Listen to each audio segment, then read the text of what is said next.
Welcome to the discussion on the wounded masculine. This is part two of a two-part series, and in this episode we're going to be discussing the nuances and details around healing and what that process looks like. If you didn't see part one, it's definitely worth going back and reviewing that content, listening to that episode in which I really discussed the nature and causes of wounding that we can experience in our lives, where these come from and how those affect us, and how that really forces men to adapt in response to specific wounds that we might suffer. So that's definitely worth reviewing, and that will give you a much more complete context for what we're going to be discussing here in this episode. My name's Jasper Brown, and welcome to The Conscious Masculine. In this episode, we're going to be discussing and really exploring the strategies for healing the wounded masculine. What that process looks like, the most important considerations, as well as different modalities and essential foundational principles in order to go on your own healing journey, or to support someone in your life who is going through this process themselves.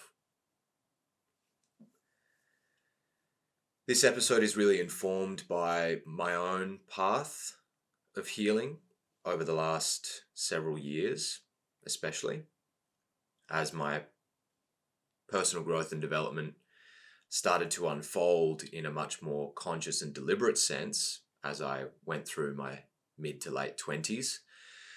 I really started to encounter this deep necessity for healing because I found myself constantly butting up against these major internal limitations that were manifesting, especially in my relationship or my relationships that I was having, which were really holding me down, holding me back, and getting me caught up in ways that I really didn't understand.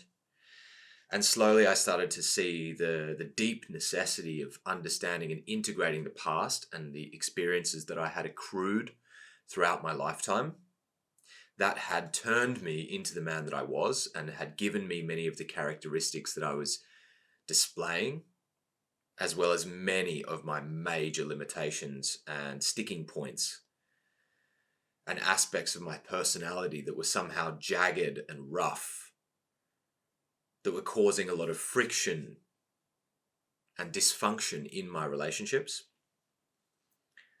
which were really preventing me from actually creating a healthy relationship, which is what I wanted.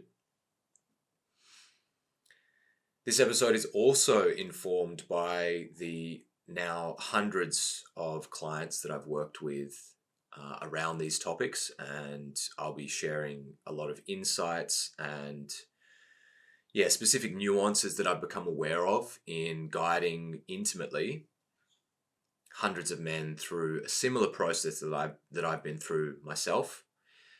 So this episode should be rich and deep and full of useful takeaways that I hope you'll be able to then apply and start connecting these dots and putting things into place in your own life. So first of all, I want to preface this and just do a quick recap and briefly revisit some of the sources of the wounds that we sustain as men.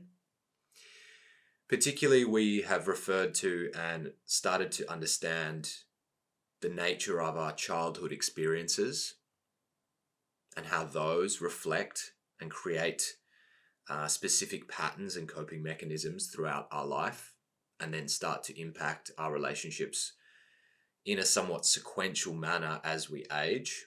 Things build up over time and get layered and layered and layered with more and more experiences based on the beliefs and situations that we've encountered in our life. We've also got the nature of trauma itself and how that impacts the body, the nervous system, our mind, our psyche, including our emotional system. We've also got an extensive array of societal pressures that we experience growing up and moving through life that impact us in often very pressurizing and negative ways. And that can take an influence in a very severe and complex way, our development. And we've also got the complexity of relationship issues that we encounter throughout our life. The relationship with our parents, the relationships that we form with friends and peers, as well as the intimate relationships that we experience, which tend to be the most thorny and pernicious when it comes to wounding, because this is often where we involve the most intimate parts of us, the most sensitive, the most tender aspects of our personality, which can very easily get ruptured. Things can go wrong. The stakes are often very, very high. So it's very easy for things to hurt. And through that hurt, we develop specific coping mechanisms and strategies and beliefs, and stuff gets very, very stuck inside of us. So these wounds that we sustain through the various experiences and environmental conditions and relational situations that occur in our lives basically end up manifesting and creating certain behaviors and attitudes towards ourselves, towards others, and towards the world. It's important to understand that every wound that we sustain throughout our life creates associated responses. It's not like a wound just happens and we forget about it and move on as if nothing ever happened. Perhaps as a child, when you burn your finger, for example, on a hot kettle or on the fire, that creates a response in you to be afraid of fire or heat or boiling water. You then onboard a whole set of beliefs and understandings, as well as coping mechanisms of how you deal with pain, for example. Now, that's a very simple kind of example there, but obviously the nature of wounding being very broad, very complex, especially in this psycho-emotional area, where it's not so much like, oh, I've sustained damage to my physical body and I learned to avoid that thing that hurt me. The areas of relationships, and specifically relating to other people, is much more complex, much more psychologically nuanced. And this is what we tend to be very ill-equipped to deal with and to understand and to unpack and to heal effectively. For example, those of us who have sustained what we might like to phrase as a father wound, where we had a dysfunctional or distant father, or perhaps an abusive father, may learn to adopt certain patterns of perfectionism or become a workaholic, hyper-focused on achieving in order to earn the respect and admiration of the father figure in our lives, or perhaps in spite of him to be successful, to be nothing like him. And that might lead us to have a certain repressed form of anger or difficulty expressing a more vulnerable and tender side of ourselves. A mother wound, on the other hand, may lead men into a place of emotional numbness, people-pleasing patterns, or a tendency to become enmeshed and lose ourselves in relationships, to self-abandon. Various forms of childhood trauma that we sustain can cause us to develop an anxious or an avoidant attachment style, specifically coloring the relationship that we have to closeness with other people and how we respond when things get difficult or there is uncertainty or unsafety? Do we respond by pulling that person close and clinging on for dear life and not wanting to let them go? Or do we push them away and eject from the situation in order to protect ourselves, in order to feel safe, in order to have time and space to process the complexity of what we're feeling? It can be another trauma response. Our history of violence or danger, either emotional or physical, in our lives can cause us to encounter difficulties, major roadblocks, or dysfunctional patterns in relationships. And we can struggle to actually form healthy relationships with other human beings. Our wounds may lead us into holding negative views of women if we've been hurt by women before, particularly in relationships. It might also taint our view of men, masculinity, depending on the wounds that we've sustained. If you have bad experiences with men in your life, that may lead you to adopting a certain tainted perception towards men and masculinity. I've talked to and worked with many men who had, before doing this kind of work, major resistances towards either men or women based on their earlier experiences in life. And it was only through the content that I've created or stepping into this work or really feeling like they were stuck at a certain point did they sort of start to open towards this and start to understand actually that was really holding them back. Actually, there was a part of themselves that they were rejecting. They'd turned the masculine or the feminine into a sort of shadow, like a part of reality or a part of themselves that they were kind of rejecting and pushing away or afraid of. And that was causing a lot of knock-on effects that were negative in their life.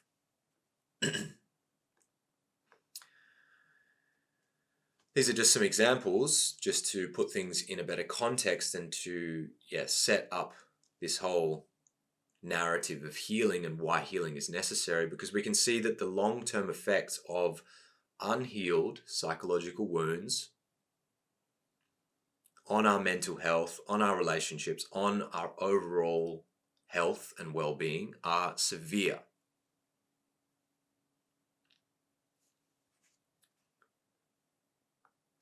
To put it quite simply, wounds, they can really mess us up. An unhealed wound is not something that we want to continue moving forward with. When you sustain an injury to your body, your first priority is, I need to heal this wound. If I have a rupture or a cut or a broken part of my body, it's a major priority to get that shit fixed, right? And yet the psychological, the emotional kind of levels of wounding are something which is not so obvious.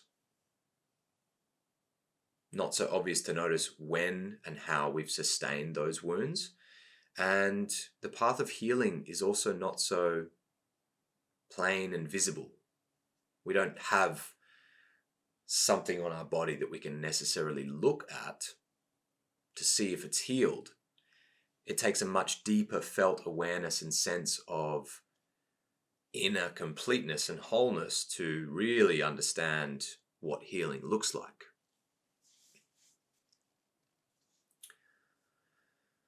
And if we zoom out a little bit, we can see that most of the division and conflict and animosity in the world is in many ways a result of individual or collective wounding, layered over centuries or decades and decades, passed from one generation to the next. As an example of that, just look at the Israel and Palestine situation. More than 100 years of collective wounding and trauma. So much that, the original source of the problem is somehow buried in history, and both sides continue to fight for their pain to be seen and their pain to be healed. And they're going about that in increasingly dysfunctional ways. And at the end of the last episode, I was really starting to illuminate and explain that it's very difficult for us to grow and elevate our state of consciousness when our wounds are constantly pulling us down.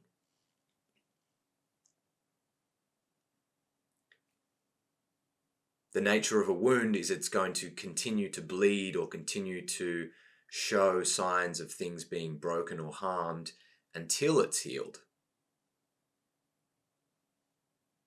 And our body, our system devotes energy and resources and attention in order to fill in the gaps, to mend what was broken. So this episode is really dedicated towards understanding what that mending process looks like. So hopefully this helps you to understand some of the nature of your own specific wounding, as well as what the process of healing that might look like moving forward.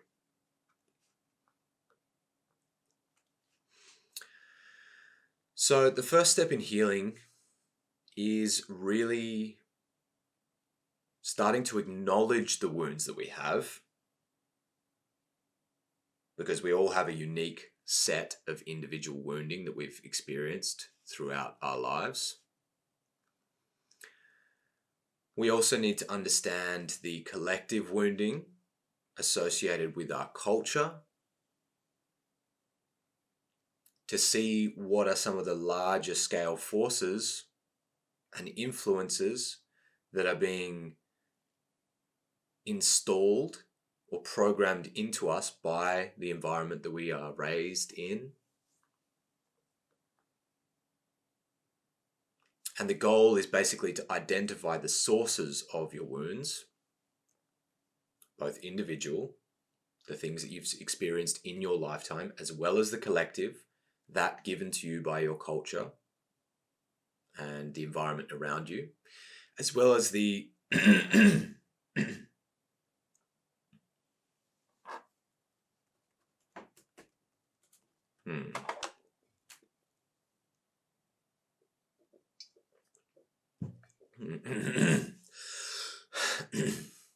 as well as the unique characteristics and coping mechanisms that you've developed. And once we have that awareness, it's much easier for us to start mapping out the way that our wounds have impacted our life. And in doing so, we will start to gain much more awareness and connect to the various dots that need to be connected to start really understanding what that healing process might look like and what that might need to include. It's also really important to acknowledge that just the awareness alone is curative. Just becoming conscious of what happened to us, how that affected us, and what we need to move forward, that's already going to start filling in and stitching things back together in various different ways. Essentially what we're doing is we're turning something that is a subconscious pattern that exists inside of us that's below the level of conscious thought, we're turning it into an object, something that we can observe. We're turning that pattern or subconscious shadow material, bringing it into the spotlight of our awareness and strengthening our ability to see it. The more that we can witness it, the more that we are able to strip it of its power over us. For example, if you have a certain repressed anger issue from the relationship with your father, and you've managed to connect the dots between your childhood experiences and the pattern of behavior that's playing out in your relationship currently, perhaps with your intimate partner, this alone is already going to help you change your behavior. Because you're going to see where that pattern inside of you comes from, why you developed it in the first place. I've learned to swallow my anger. I'm actually afraid of being angry. I'm afraid of expressing my anger because my father used to get very angry at me. He used to yell and scream at me, or perhaps even hit me. And then I developed a fear of that anger. And I vowed to myself that I would never be like him. Therefore, I never allow myself to be angry. Therefore, I swallow and bottle up and repress all of my anger. And it leaks out into my relationship in subtle, manipulative, kind of toxic ways. Because I don't state it directly, I never express it verbally, and yet my partner can feel it. It's like seething and bubbling inside of me, and that's not healthy. And you'll see that pattern playing out, and then you'll realize you have to develop a healthy way to express your anger. And then you'll start wanting to, because it doesn't feel good. It doesn't seem right. It doesn't feel healthy to keep all of that in. You don't want to unconsciously project it onto your partner or perhaps scare her. You want to be able to articulate openly, hey, I'm feeling really angry right now. I need to take some space. Or that thing that you just said made me feel really angry. Can I explain that to you? So instead of it unconsciously ruling your behavior and your life, you'll be able to see it playing out, and therefore you start to have more control over it. And it's very remarkable. The way this process works is when we actually become conscious and lucid with our patterns, they start to dissolve. Now, this doesn't happen overnight. It doesn't happen instantaneously. It's not a quick fix. It's something that you will see playing out again and again and again and again, because these patterns are deeply installed in you. And we need to see it playing out time and time and time again over long periods of time. But once you've opened the door, you can't unsee what's inside. And that is profoundly transformative. So the dots that we're connecting now, these things, these patterns that we're becoming aware of, are somehow self-fulfilling. They heal. And that's why the awareness alone is curative. This process and the effect of that is really compounded dramatically when we start to layer additional practices and resources on top. Self-reflection, the capacity to really deeply introspect and see yourself, to look in the mirror, figuratively speaking. Techniques and practices like journaling, meditation, mindfulness, all of this really helps to strengthen the capacity that we have inside of us to witness our patterns, witness our wounds, witness our coping mechanisms and strategies, and how that's playing out in our relationships.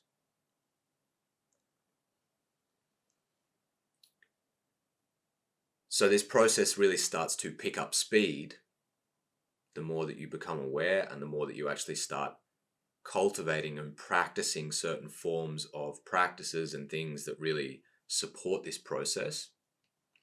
Remember that the tendency of the wounds that we have is to act subconsciously. Most of these things are buried within us, and we need to somehow strengthen that part of us that's able to look into the shadows and tease things apart, pull things out into the light. Because the wounds inside of us are basically bleeding and screaming. They're trying to get our attention, because that's what the body does. If we have a wounded part of us, it's trying to alert us. Hey, something is wrong here. hey, pay attention. Hey, bring awareness to this part of you so we can mend what was broken. The body is constantly giving us cues, information, feedback. And our job is basically learning to be able to listen better and to become much more conscious of the language that our body is using to speak to us. That's why emotional intelligence work is so powerful. We also need to be able to pay attention to our thoughts and our senses to gain a much deeper sensitization to what we feel, so we're able to actually learn how to listen to the body, which is something that most of us are pretty bad at, myself included. It's been a long road of somehow developing this skill set, which my education, my culture, my family never taught me. And I would argue that for most of us, that's pretty typical. Which makes a lot of sense when we put it in the context of human history, because we've had a very tumultuous and challenging history up until this stage, basically fraught with war and the incessant struggle to survive. So much conflict. Most of human history is just the lower stages of development trying to inch their way up and become more and more complete, more and more whole, more and more integrated, but doing simply the best that we could at the time.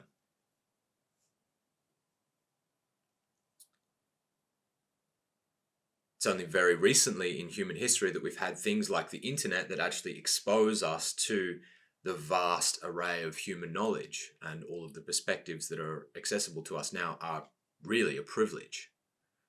We are in a very unique position just to be in a position to be able to listen to content like this, no matter where you are in the world, to be able to plug in and access the entire body of human knowledge via the internet.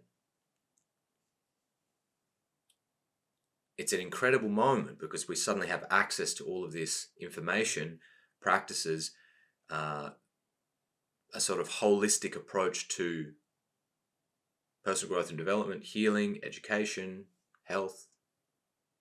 Everything is connected now. And we also have, in many parts of the world, the security and relative safety that's required for us to actually start this healing process. It's very difficult to heal when you're in the middle of a war. Very difficult to heal when you're in the middle of a completely dysfunctional home environment.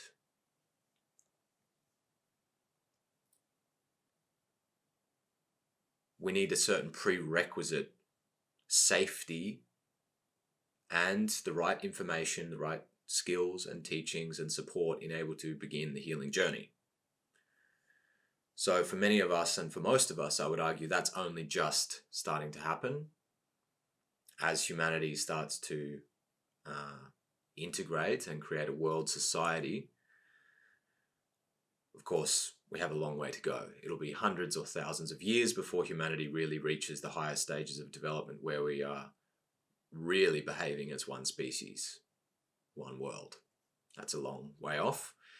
But for many of us, we have the privilege to be in a position where we can actually at least start the individual healing journey and start to fix ourselves, start to heal the people around us and the families that we're in, the culture that we're in, and slowly that will spread outwards.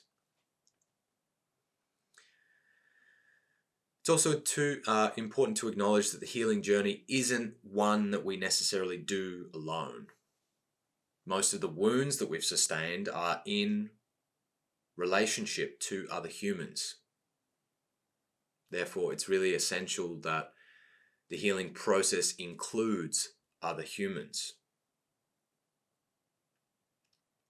For example, as a boy, I received the message that my emotions were not welcome in their fullness. I learned to suppress my authenticity in order to maintain secure attachment to my caregivers, to my parents, my family, my friends. That was the deep belief system, the belief I had basically installed in me around my emotions, because there wasn't enough space given to that at the early stages of my life. My parents didn't know how. My culture certainly doesn't really know how. So it was very important for my healing journey that I found someone in my life that wanted to see those parts of me in order to start healing. And I needed to learn how to create and cultivate relationships around me that would support my process. And most especially the kind of partner by my side who was curious about what I was feeling, because that was a part of me that I shamed and shunned and hid away from the world. And it was actually through her loving curiosity that I slowly felt called to open up those parts of me. And she really helped me to heal and to see where I was stuck and what was broken and what needed to be fixed. And I gradually, with the support of this beautiful woman in my life, started to open myself up and access the parts of me that I had locked away and that had recoiled in fear because of all the times that I'd been hurt. We were actually just talking this morning about the healing process in preparation for this episode, and in many ways that the conventional sort of modern medical system and apparatus misses things. I've just been through a lengthy process saying goodbye to my father. Watching him pass away and seeing his experience in the hospital was very shocking, because I saw that the whole system was designed to treat the disease, but not him as a person, not his whole being. And yes, they gave him chemotherapy. Yes, they gave him all kinds of medication. And at the same time, they missed so many things. There was no attention paid to his emotional health, no attention paid to his diet, his sleep, his exercise, or how he was feeling. It was very clinical, very dry, very one-dimensional somehow. And something that I've become acutely aware of since then is the necessity for a comprehensive approach, a holistic approach towards healing. It's not enough just to point at the wound and try to stitch it together. There's a whole associated array of things that are interconnected with that relate to it, that tie in. We have to look at the big picture. We have to look at the whole organism in order to create the conditions necessary for healing to occur. Most essentially, we need to create the conditions that actually cultivate a deep and broad sense of health. And we really need to be able to establish the requisite safety. Because without feeling safe and healthy, how are you going to heal? Healing takes time. Healing is a slow, gradual process where the body works its magic, where we slowly repair severe or acute damage that has been done to us over time. Healing goes through a number of stages. And in many ways, I think it's useful to think about healing. It's not even about the destination of becoming fully healed. Some of the things that have happened to us will be impacting us for the rest of our lives. I know I've certainly experienced things in my life which will mark me forever. Certain traumatic events,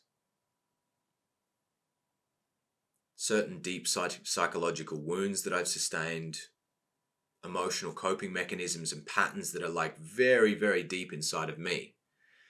I don't know if I'll ever rid myself of those, but what I am going to do is make sure that I understand them in the deepest way possible and to integrate those wounds, to do my best to heal them as best as I can, as much as is possible, but also to integrate that process, the whole process from beginning to end, because that's a part of me, that's a part of my character, that's part of my developmental process that shapes me into the man that I am today. And you will have your own individual, unique set of processes that have shaped you, that have wounded you, that have caused you to respond and cope in specific ways that you may never rid yourself of. But that's part of who you are. And we need to use the material that we have in front of us. We need to integrate as much of it as we can to form ourselves and to become fully whole. And that's the way I want you to think about this. This process of wounding it's not a death sentence. It's not, we can see that certain things have happened and yes, it's unfortunate, but this is actually an opportunity to enter into a deeper relationship with yourself. And this deep inner process that we're going through of healing is going to inform and shape also the relationships that you have with others. It's going to make you wiser. It's going to make you more compassionate. And it's going to make you more conscious.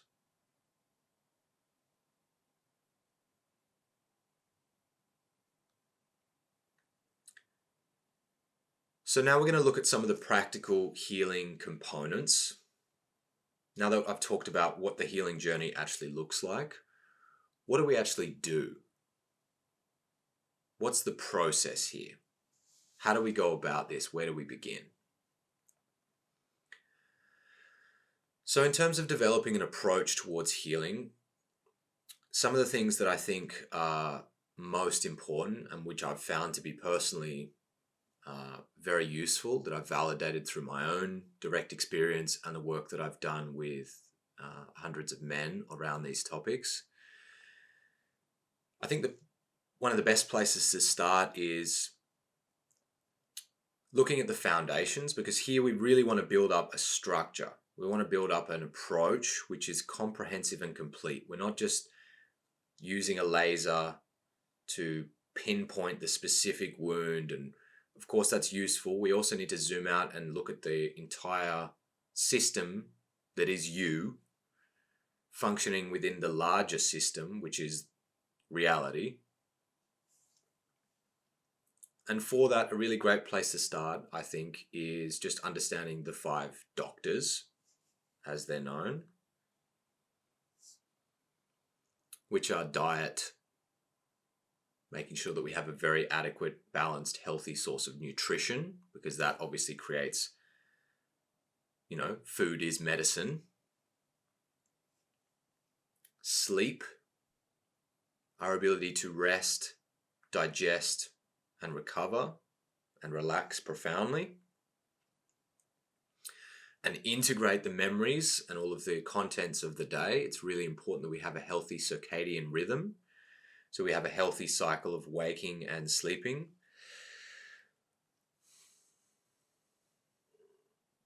We need to be able to exercise and move our bodies regularly. We need adequate exposure to sunlight, and specifically to accumulate vitamin D, which is very, very, very important. And we need air. We need healthy, clean, fresh air in our lives to circulate through our system, replenish ourselves from this point of view.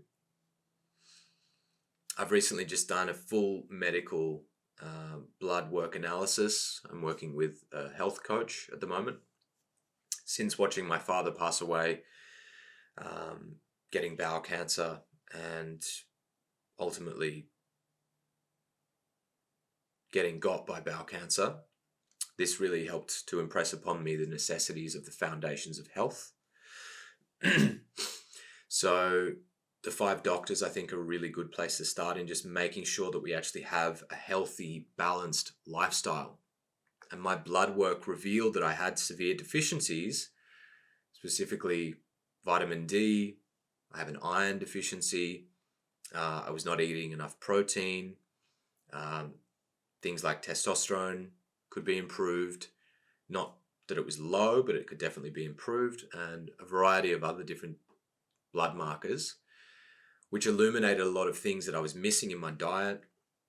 I started improving my sleep, being more consistent with exercise, although I was already quite good with this. And even in just a few weeks of adjusting my diet, my moving habits, my sleep, exposure to fresh air and sunlight, I started to feel so much more energized, so much more positive, healthier from the inside out. And that means, that has meant that I had more energy, more emotional capacity. Because without a healthy, balanced lifestyle, any efforts that we make towards healing will be restricted and partial. If the body is sick and your routines and lifestyle is dysfunctional and out of balance, no amount of psycho-emotional work or therapy or coaching will save you. We want to take this approach of building things from the ground up, building your health from the ground up, because good health is the foundations of healing. In order for your body to do this deeper work that I'm about to talk about, you need to have the nutrients, the resources, the energy. Things need to be moving and functioning. The systems of your body need to be optimized to a sufficient degree just to begin the work. If you are lazy, if you are overweight, if you are smoking and drinking and being excessive and not taking care of yourself, this shows very clearly where you begin. Start cleaning your shit up. Start focusing on the pillars of health. Start building healthier habits and routines into your life, and already that's going to improve your mood, your energy levels, the clarity of your mind, and your emotional well-being. So I think that's such an important place to start. I had to put that first because it just cannot be understated how important that is. It's like the easiest wins you can have in this direction of healing is just getting your foundation set, because that will support the rest of the work for the rest of your life. And it'll make every other stage so much easier to execute on, to integrate, to communicate and have these kind of conversations with the people around you if you're feeling good in your body. So start there. The next important consideration that I want to point towards in terms of the healing journey is really understanding the nervous system. Your body has an intricate latticework and interconnective array of nerves, and that really is like the default operating system of the computer. This is the platform, the base platform on which everything else is functioning. And we have the autonomic nervous system, which is made up of 2 main branches, the sympathetic and the parasympathetic. The sympathetic nervous system is really the fight or flight system that is engaged when we feel threatened. Your body will switch into sympathetic response. Your heart rate will elevate, your pupils dilate, you are ready to run or you're ready to fight. That is the action mode the body goes into and the nervous system responds like that. The parasympathetic is the rest and digest branch of the nervous system. And it's really important to notice the subtle levels of dysregulation that we experience. We are constantly exposed to stress, anxiety, the necessities of survival, of just living and surviving in the world. And most of us are unconsciously in a sympathetic response way more than we should be, or way more than we think we are. We're on guard. We're constantly afraid. We're living in fear.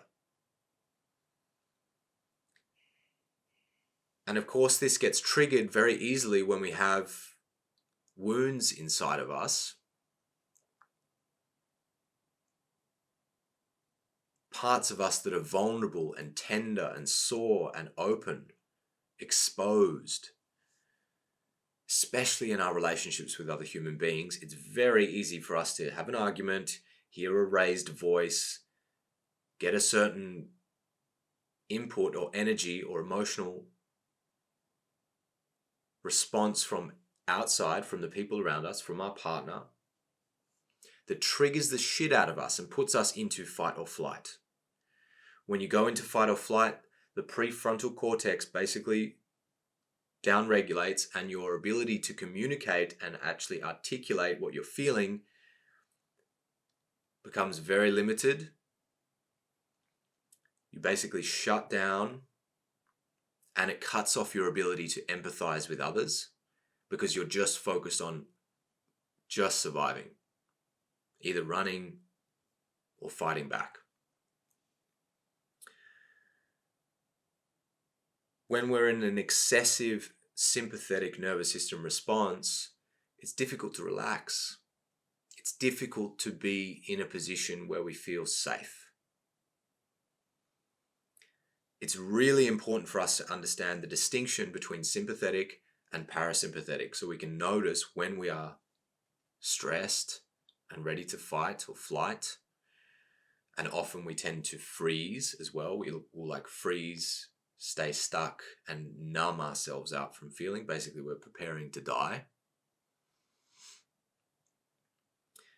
We need to be able to notice the distinction between that and when we feel safe in parasympathetic. Healing is occurring in parasympathetic. So we need to get much, much better at hacking that and accessing that on demand instead of somehow relying on our body's ability to do it automatically, because that can be severely compromised.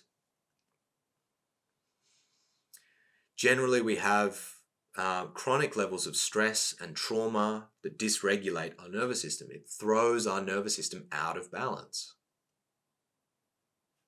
And that continuous dysregulation that we've received because of the wounds that we've sustained, because of the dysfunctional relationship situations that we find ourselves in, because of our state of poor health,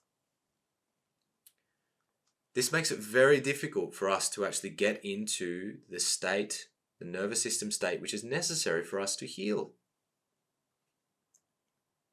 We need to learn how to regulate our nervous system and restore balance into our system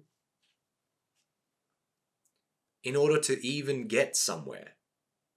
Most of us are actually in fight or flight, subtle levels of emotional dysregulation and nervous system dysregulation constantly. We need to sharpen our sense and our ability to notice that, and sharpen our capacities to actually get ourselves out of that. We need to be able to reduce the stress in our system. We need to improve our immune function so we don't get so sick and feel so shit all the time. And we need to be able to enhance our emotional stability. Because without that, we're not going to get anywhere. We're constantly just going to be in a state of dysregulation from which our energy is constantly sapped. It's constantly drained because we're on guard all the time. We never truly relax, maybe only when we pass out and go to sleep. But even then, that sleep is not restful. Even then, that sleep doesn't regenerate us in a deep way because we're constantly triggered. We constantly feel unsafe, and it's really important for us to notice how unsafe we feel and to learn to bring safety into our system. Because as we've already discussed, safety is the prerequisite for healing. So we need to learn how to become and teach ourselves to feel safe. In terms of regulating the nervous system, things that can really help us are breathing exercises, learning to breathe deeper into the diaphragm instead of breathing very shallow here in the clavicular. Clavicle breathing is a sign of a stress response. When we're frightened, when we are ready to fight or flight, and in the sympathetic nervous system, we breathe like you notice that, right? When we are calm and relaxed, we are breathing deep, engaging the diaphragm, feeling it in our belly, feeling how it relaxes our body. That's why breathing can be a very powerful way to regulate ourselves. Mindfulness and meditation can be a powerful technique for regulating the nervous system, simply being able to observe your system, observe your senses, observe your thoughts, observe your body, observe your emotions. Awareness alone is curative, remember. So developing a more mindful state will really help to calm you down, noticing your levels of stress and soothing yourself. The more we can learn to soothe ourselves, the safer we're going to feel in our body. And the more conducive our environment is going to feel in order to heal. Physical activity can be really useful to regulate your nervous system. I notice myself whenever I exercise, afterwards it's like, you feel somehow like an altered state of mind. You feel your body has exerted itself and there's a deep relaxation and release that comes from that. It just feels healthy. Yes, we kind of stress ourselves and exert ourselves, but then after that becomes much more relaxed. The body is ready to rest, and exercise encourages the body to enter a more parasympathetic state in order to rest and recover. Really great if we can combine physical activity with mindfulness and do things like yoga, tai chi, qigong, or a mindful approach towards aerobic exercise or working out. Remember, movement is also medicine. Sleep hygiene is really important as well. I've already talked about this a bit, having a healthy circadian rhythm, quality of sleep. Since I've really started focusing on my sleep and my health, I'm making sure that I'm going to bed and waking up at a similar time every day. Making sure that I get 8 hours of sleep minimum. Some nights I'm even getting much more, 9, 10 hours. And I'm giving myself that. I'm allowing my body to rest and recover and just wake up when it wants to. Because I know that I've got deep stuff that I'm working through at the moment. I don't have to, if I don't have to wake up with the alarm, I don't. I just let the sunlight coming through my window wake me up, and that feels very natural. It feels healthy. I'm trying to avoid looking at screens up until the moment that I go to sleep. I'm trying to meditate or read my books before I go to sleep in order to give myself and my mind time to calm down and time to relax and time to enter that healthy daily cycle. So that's really important. The next major topic that I want to talk about is the role of emotional intelligence and regulation. Basically, our emotional system is constantly at work, Our emotions really are ruling our life 24/7 in ways that we are barely conscious of. Most of our decision-making processes, most of our impulses, how we feel, what we do is really intimately connected with our emotional system. And we need to basically ensure that we have the skills and the ability to manage and respond to emotional experiences that we are having constantly in a healthy and adaptive way. Anyone who says that they don't function with their emotions, that they're rational, is full of shit. Human beings are deeply emotional. The emotion, it's like the language of the body. It's constantly working those systems. We're constantly getting feedback. And it's the more conscious we become of that, the more we understand ourselves. The more we develop mastery over the system that is constantly operating. And if we don't become aware of our emotions and master them, they are constantly mastering us. Don't worry. You're a fool if you ignore this part of you. It's just as important as looking at your mind and looking at your thoughts. They're intimately connected. You can't separate them. Emotion is part of being, just like thinking is part of being. It's like we as a culture, and especially we as men, have like disowned a part of us because it's feminine. That's something women do.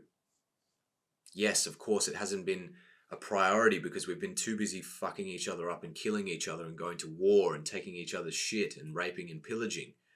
Of course, we don't want to have a high degree of empathy.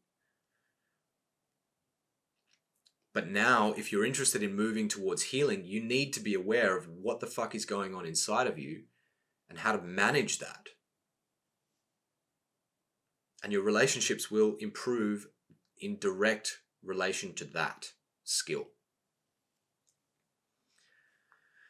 So components of emotional regulation include identifying your emotions, recognizing and naming them, understanding the triggers of your various emotions, identifying the specific events or the thoughts that trigger your emotional responses and what that looks like. So it's no longer just happening in the background, it's actually something you can observe directly and witness. You need to be able to develop strategies for managing and coping with your emotional experience effectively. It's like a no-brainer. Of course that's important. We need to develop techniques that allow us to regulate and reduce emotional reactivity and impulsiveness. This is often the way our wounds are acting through us subconsciously, and we don't even notice it. We get angry, we get snappy, we say something without thinking. We judge, we project. Developing a mastery over this is really going to enhance your ability to cope with stress and adversity and the challenges that life throws at you constantly. I like to think of emotional mastery as like a superpower. And of course, that has direct correlation with your state of mental health and with your overall well-being. Your emotions are ruling you. So as soon as you can learn and rule your emotions, you're going to be in control. Even if you're 50% in control, even if you're 30% in control, it's still a massive upgrade for your life.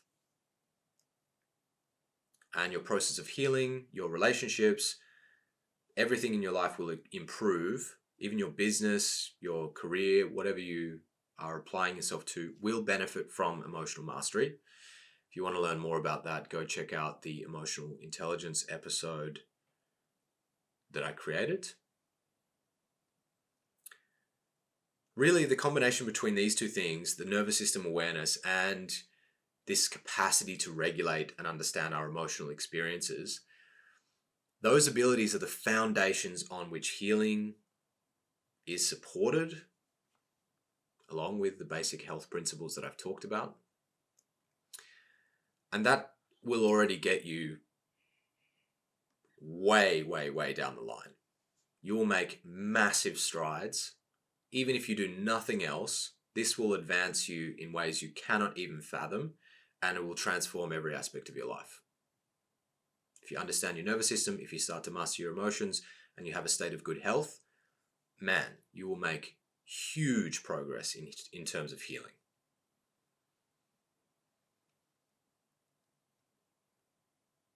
Now, once we've established that as the foundation, we can really then layer on top specific therapeutic modalities, things like cognitive behavioral therapy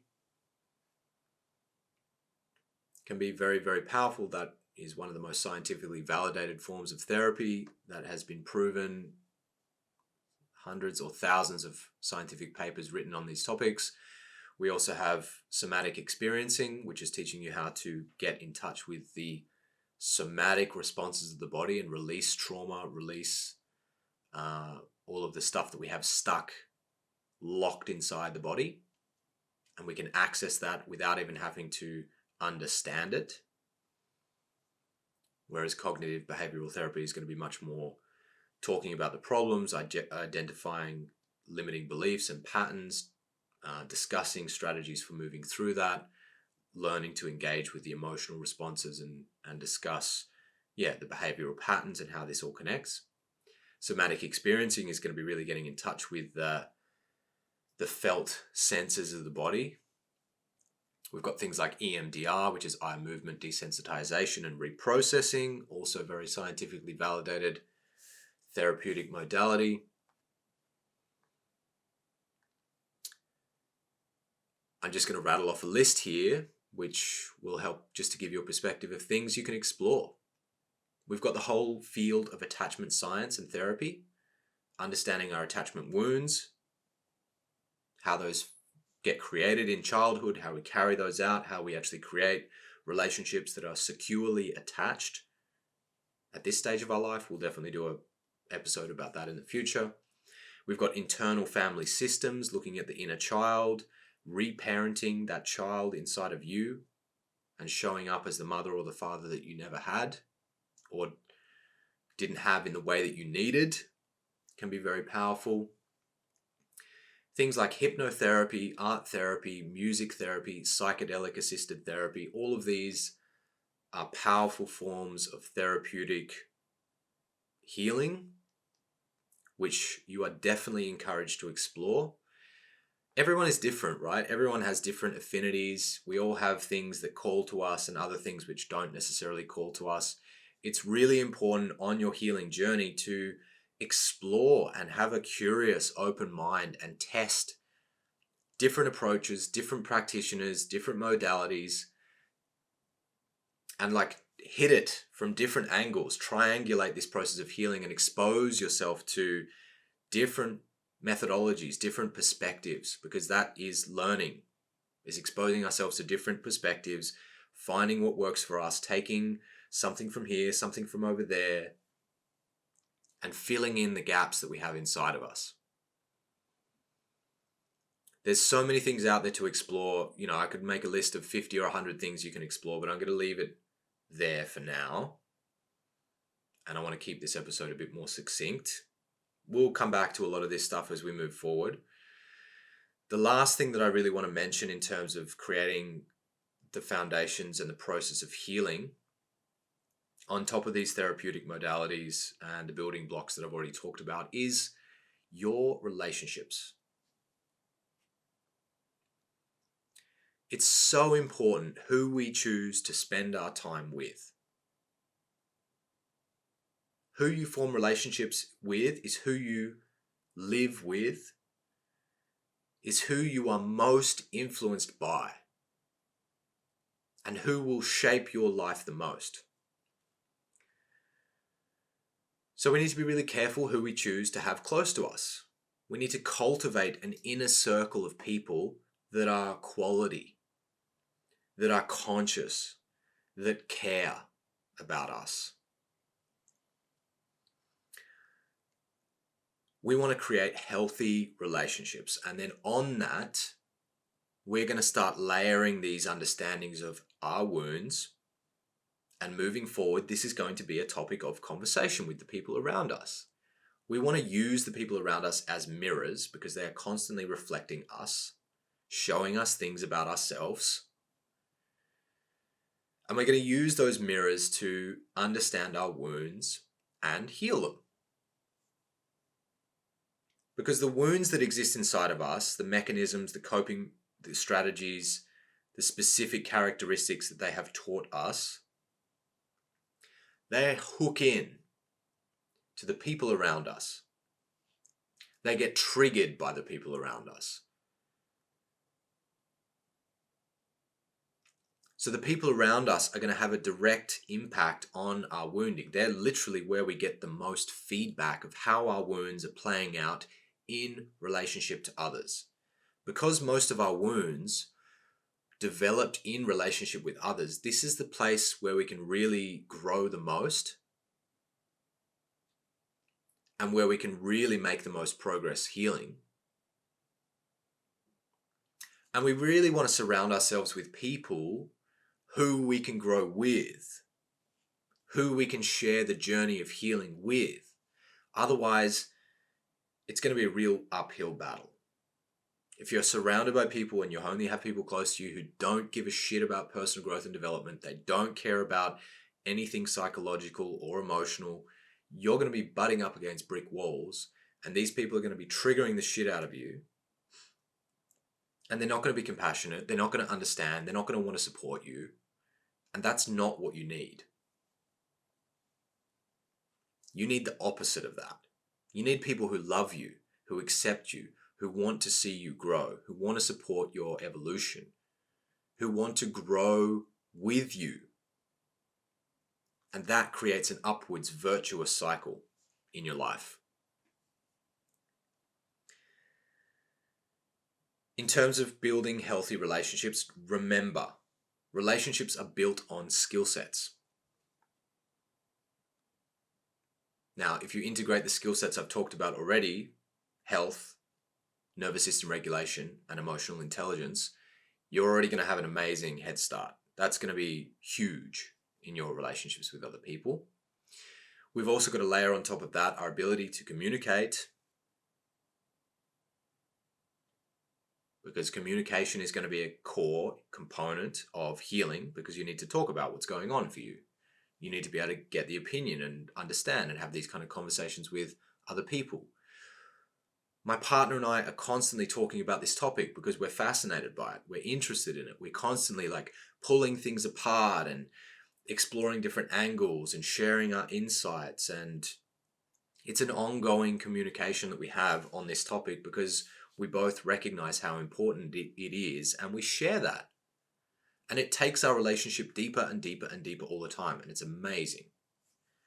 You want to create that in your life. You want to have people around you who you can share this journey with, because that's going to make it way better. In terms of communication and making sure the lines of communication are clear, we need to learn how to listen. We need to be able to assertively communicate what we need, the boundaries that we have. We need to be able to negotiate. We need to be able to communicate on an emotional level to create intimacy. And we really need to be able to create safe, non-judgmental spaces where we can express our emotions openly, because that's going to just make the healing process so much easier. That's going to create a much deeper, much more intimate relationship. And we want to create that for ourselves, but also for the people that we love. And that's going to improve your inner circle, your home life. And within a healthy home life like that, healing is naturally taking place all the time. We need to build trust and safety and vulnerability into our approaches towards relationships. without having trust, without feeling safe, without the capacity to open up and be vulnerable about what is happening inside of us, our progress is going to be really slow.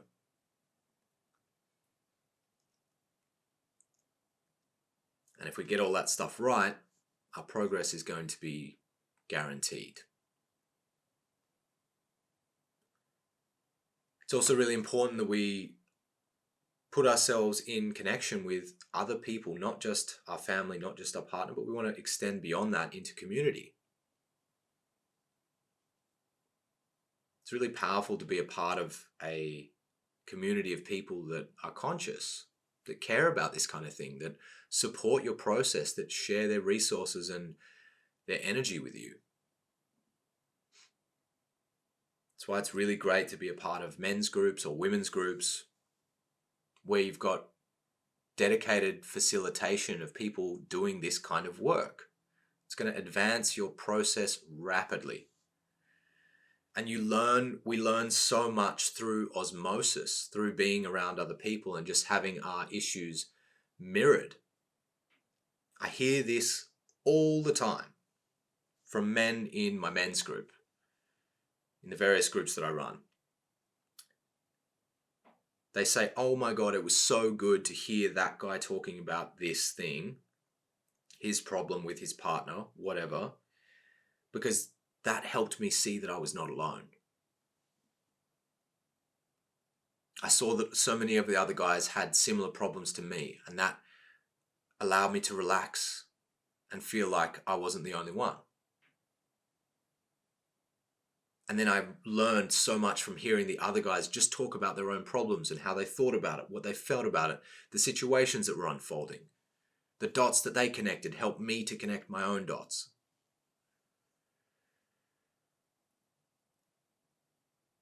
And really, my role as a coach and as a facilitator has helped me to have that process on steroids. Like, I'm constantly surrounded by and holding space for groups where this process is unfolding, where I'm also in a position to teach and pull this stuff apart and have these kind of conversations. It's fascinating. Sometimes I feel like I grow more in a few months or a few weeks than I have in previous years of my life, just because I've connected so many things and had so many insights and really like mapped something out in a new way. It's just fascinating. So if you're in a position to involve yourself and get connected and have these kind of experiences with groups and community, do it. And if you don't have that yet, seek it out. Remember that it's in relationship with other people that our wounds are created.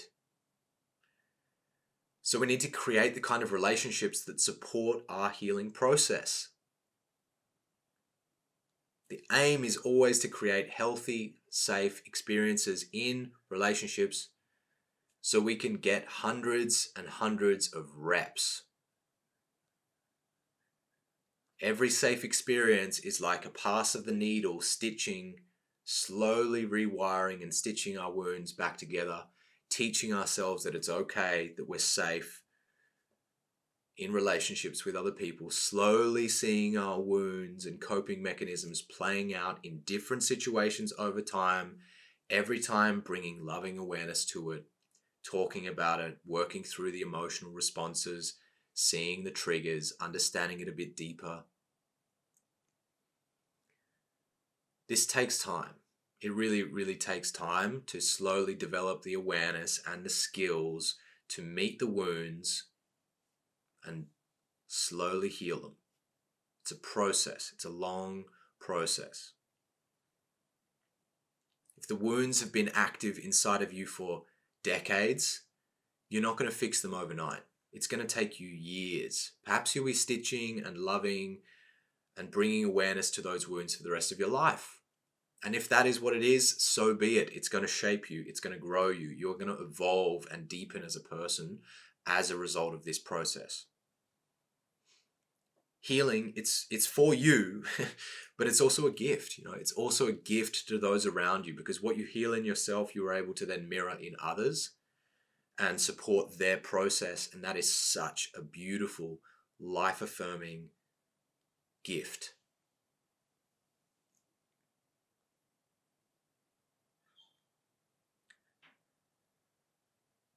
So these are the main things that I wanted to cover today.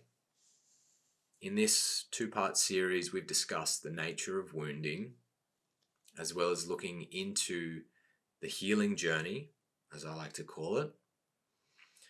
I hope the topics and these considerations that I've given has allowed you to have a much better understanding of why the masculine, why men are so wounded, and how we can go about healing those parts of us or helping the men in our lives to heal. We've really only just scratched the surface a little bit here, and I'm definitely going to be creating a lot more content on many of the points that I've raised here, because I realize this is just a gloss. This is really just a first pass over some of the major themes. But I wanted to give this just to preface this work and to give you a place to start, so you can start really thinking and turning over this topic in your mind and start looking for opportunities and starting to establish some of the foundations that I've talked about here. In the future, we'll go much deeper and I'll get laser focused about specific things. All of these things we'll be discussing in way more depth, because at this stage of this work and my teachings, I really want to build out a comprehensive resource for understanding this stuff,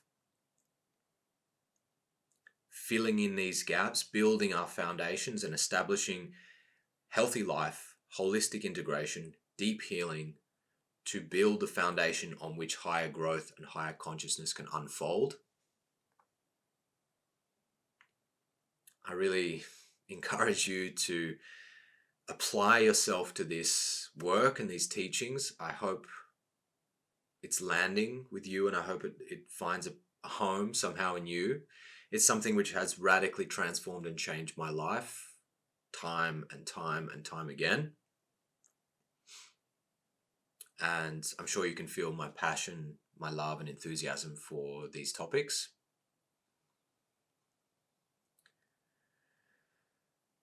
I'd love to hear your experiences, your questions, your feedback.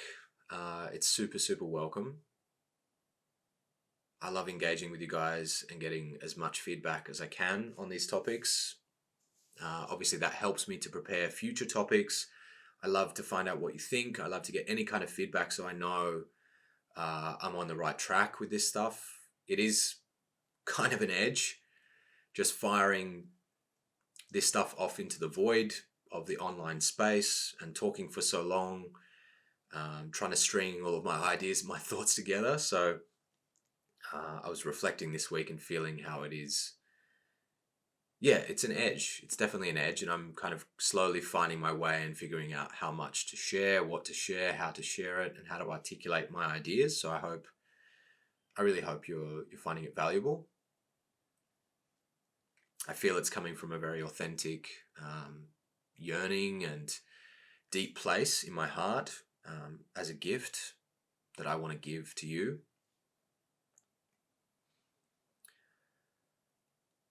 I've just opened up enrollment for the Conscious Masculine, my online men's community, and the extensive online course that I've built around this topic. And that is designed to really help you turn the theory that I talk about here into practice. One of the major limitations of just listening or just watching this is that, yep, it goes into your brain, you get the idea, the theory is good, and that can be curative, as we've talked about. But the next step is really putting that into practice, really doubling down, really taking this process home, so to speak, and engaging in the work.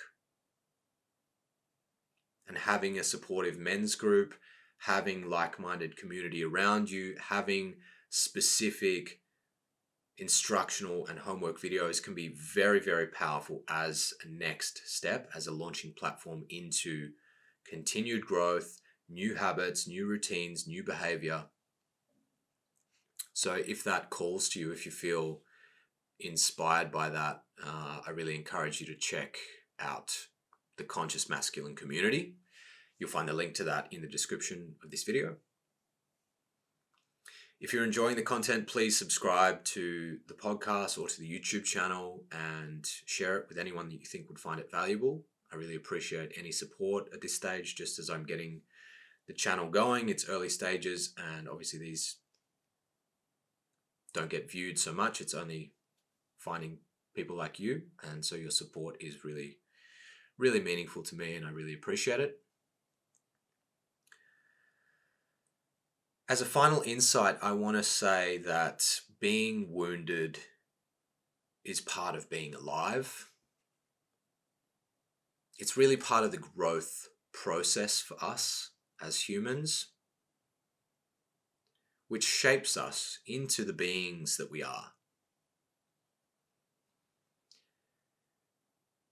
In many ways, the wounds that we sustain as we grow through childhood and into adults, they define us. They really shape us into who we are. And those patterns, they live on inside of us, perhaps for the rest of our lives. The question I want to put to you is, are you going to let them limit you? Are you going to let them hold you back and keep you small? Are you going to suffer as a result of those wounds that you've sustained throughout your life? Are you going to remain jaded, resentful, angry, and hurt? Or are you going to use them as a potent tool for your own development and for your own process of awakening? At the end of the day, the whole goal of life is to become more conscious. It's to evolve, it's to progress, it's to awaken. And the way I see it is that our wounds are actually an invitation into the deep inner mechanics of being. They really show us who we are and why we are the way that we are. And this whole lens of understanding and healing our wounds is really about unlocking your psychology, decoding your physiology, and making sense of your biology somehow and all of the ways that these affect us and entwine and entangle, and slowly pulling apart and teasing those things apart in such a sense that gives us a deep and profound appreciation for life and the complexity of who you are as a being. And this process of healing is there to help us become the highest and most evolved version of yourself in this life. That's there for you. That's there. It's a thread. It's a path that you can walk down if you so choose. That's certainly what I'm choosing to do, and that's why I'm sharing this with you. And that's what this work is all about. So I hope you will join me for the journey and keep following this work as I share my own path and everything that I'm going through and integrating and learning. And I hope you enjoy the process of receiving these insights and sharing the work with me too.